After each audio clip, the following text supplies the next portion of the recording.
Jenna Moquin's stories and poetry have appeared in The Literary Hatchet, Asylum Inc., and Heater. In 2016, she released Safe, a collection of dark tales. Great cover. In 2021, she compiled a charity anthology of 1980s horror, Totally Tubular Terrors. She is a member of New England Horror Writers and proud aunt to 6 nieces and nephews. Jenna, it's yours. Thank you so much, Sarah. I'm actually going to be reading 2 excerpts, one from Safe and one from a poem I have coming out in the New England Horror Writers upcoming anthology, Wicked Sick. And I just got permission to share the cover, so I'm going to drop that in the chat for everybody. The poem is called Moon Sickness, and the anthology will be coming out this spring. There is something about this state, this time of the month, that makes me feel ethereal, that makes me feel in tune and at one with the moon, the earth, Mother Nature. Mother, may I feel this way? May I feel this earthen and dirty, and used and pure and cleansed, all at the same time? Is that allowed? Earthen and dirty, but cleansed from the rejoice, the rejuvenation. When it's all ended and over, I feel one again.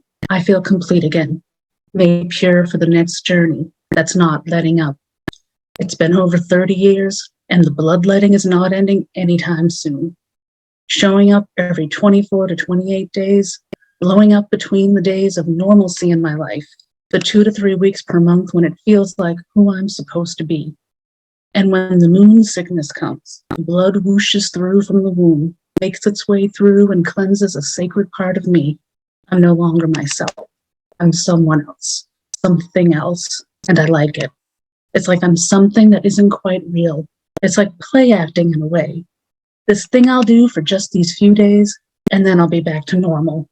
Then I'll be back to myself, who I'm supposed to be. Maybe even go back to being the little girl who didn't know what a period was until I was too old to live in a little girl's world, telling myself it's just something that shows up once a month, like a bill I don't want to pay, a sacrificial blood right of being this way. And I fucking love being a woman, even with the bullshit of what it means to be a woman in this world. Even when it means I have no rights in this world, I'll fight until I bleed. I'm used to that anyway. And that's all I'm going to read from it, because I can't read the whole thing, but it's a really good moment. You guys are going to love it when it comes out. The next thing I'll be reading is from an excerpt from my book of short stories, Safe. I will be doing a giveaway for it, 5 copies to people living in the US, along with some swag. The story I'm going to read from the collection is the title story, Safe, which is about a couple living in a post-apocalyptic world. Dana jumped up from the bed. We forgot to close the shade. Matt was jolted awake. He watched through the window as a sedan on the street below was lit on fire. He yanked down the window shade, hoping that anyone who might have noticed them was distracted by the burning car. They hurried through the rest of the apartment, making sure the curtains and shades were closed. Don't worry, Matt said. I doubt anybody saw us. Dana nodded and took a deep breath. They crept toward the window to peer outside at the fire. Surrounding the burning car was a group of men, all bare-chested and ragged-looking. Matt pulled her away from the window and brought her back to bed. He held her close and wrapped the blanket around them. As Dana drifted off, she heard a woman screaming in the distance. It took Matt longer to fall asleep. The sound of the woman's scream stayed with him for a while. He felt somewhat secured in the new hideout they'd found. As long as they didn't bring attention to themselves, no one would know they were here. And hopefully the government and military would get everything straightened out soon. He wanted nothing more than make his wife feel safe again. Over the next few days, they acted like they were on a relaxing vacation. They slept a lot and played with the marbles from the toy box. They invented a game with the gummy bears as a way to ration them, combined with rock, paper, scissors. The best 3 out of 5 got to pick which body part of the gummy bear the other got to eat. The feet, the head, or just nip off the ears, which was just a roundabout way of biting off the head. Every once in a while, they heard screams or a gunshot, and at one point they heard a woman scream so loud it sounded like it was right next door. One afternoon, After they shared a cold can of soup, Dana rummaged through her backpack to find one of the few items she'd salvaged from their house. It was her favorite wedding photo inside a monogrammed frame, a close-up angle of their smiling faces, and they were looking into each other's eyes instead of the camera. Dana traced Matt's face with her forefinger. She thought about their wedding day and how she had pictured their life together. Kids, a big house with a yard, Christmases and Halloween costumes. That future seemed impossible now. She felt a lump in her throat and tears in her eyes. Then her eyebrow shot up and she rushed to the kitchen.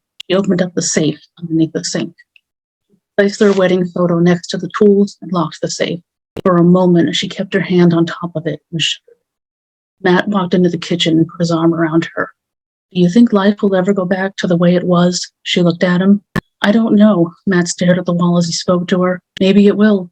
We'll just have to wait and see. He pulled her closer to him and squeezed. We'll get through this, Matt whispered. We always do. Dana smiled at him and he kissed her. She hoped if things ever went back to normal, they could try having a family. She'd picture it whenever Matt held her. She'd close her eyes and see them with their kids, a boy and a girl, pushing them on swings, smiling and laughing. She couldn't shake the feeling that time was slipping away from them. She knew they would eventually run out of food and wasn't sure what would happen then. They went to the bedroom and went underneath the blanket, though all they did was hold each other. They held each other for so long they drifted into a deep sleep and night fell around them. They had left the bedside table lamp on earlier. Even though the shade was half drawn, the light shined a beam onto the dark street below. When Dana woke up, she noticed the light and jolted out of bed. In her haste to turn off the lamp, she knocked it over, then rushed over to the window. Matt followed her. Dana peered outside. On the ground below stood a row of 5 bulky men wielding guns and crowbars. The one in the middle pointed up at her. They began chanting, pumping their weapons up and down. Dana jumped back from the window, but she knew it was too late. They'd been spotted. Matt ran to the front door, checking the security of the boards. They suddenly looked a lot weaker than they did when he'd first boarded up the door. Dana was behind him, and they heard the men running up the stairs, hollering as they got closer. Her eyes widened as she looked at her husband. Matt glanced around at the side table by the door. Maybe we could put something up against it. Dana shook her head and her shoulders slumped. She began to tremble. They heard the pounding against the door, and the floor beneath them shook. And that's the only extra I'm going to read. You have to get the book to hear the rest of it. Thank you.